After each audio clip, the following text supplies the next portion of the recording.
So, I'm Joe, and I'm a would-be whistleblower. Hi Joe, why would-be? Well, I have whistleblowing concerns, but I'm not sure how I should do it.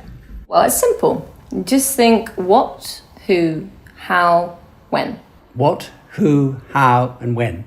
Yeah, that is simple. Thanks, you've been most helpful. Wait, listen. Firstly, what? Check that this is whistleblowing.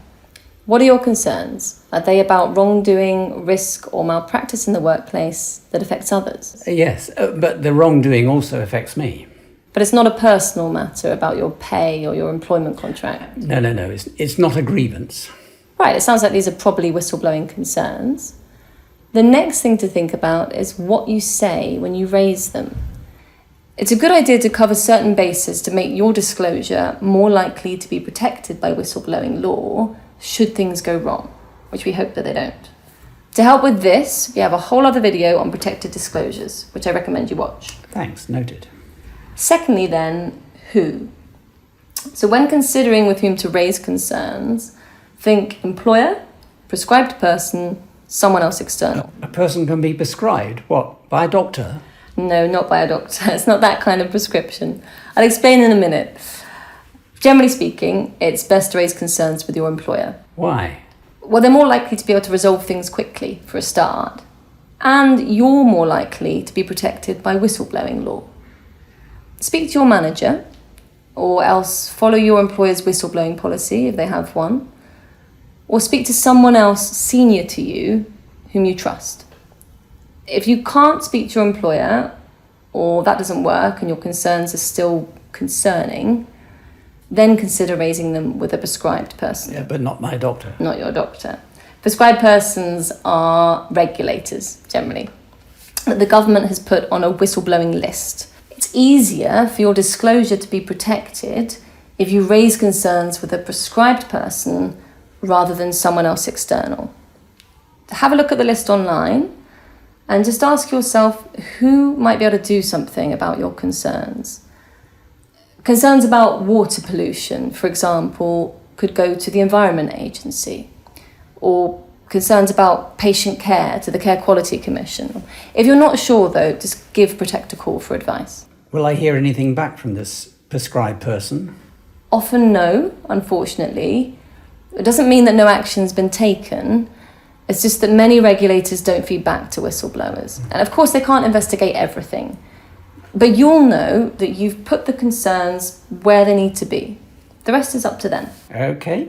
Lastly, you may want to raise concerns with someone else external, such as the police or the media.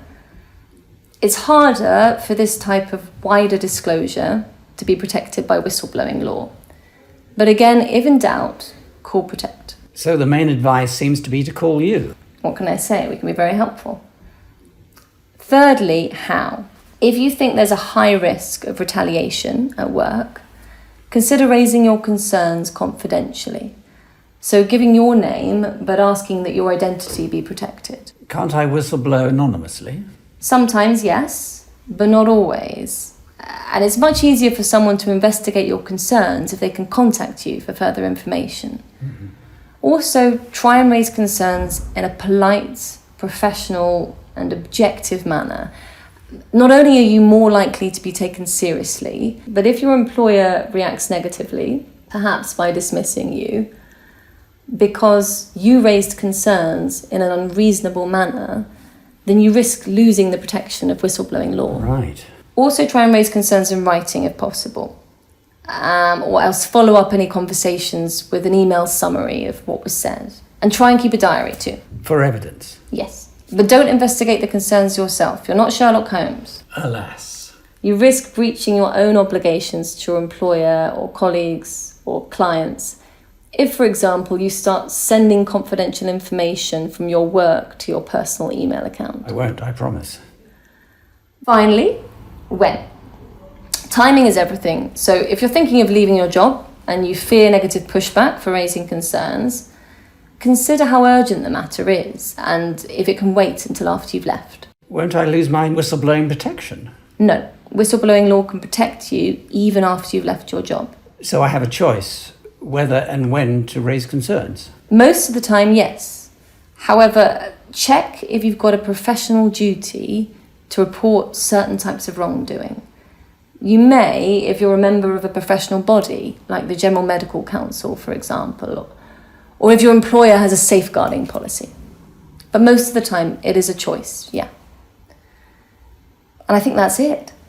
Any questions? No, I think it's time now for the inevitable summary. The floor is yours. What, who, how, and when? What? Double check that it's whistleblowing and not a grievance. Oh, and watch your video on protected disclosures. Yeah. Who? Where possible, raise your concerns with your employer or a prescribed person. How? Be polite, professional, and put things in writing. When? You have a choice, but check if you have a duty to report. And if in doubt, call Protect. You got it. Well, I'm no longer a would-be whistleblower. Yeah? No, I'm a definite whistleblower. Good news.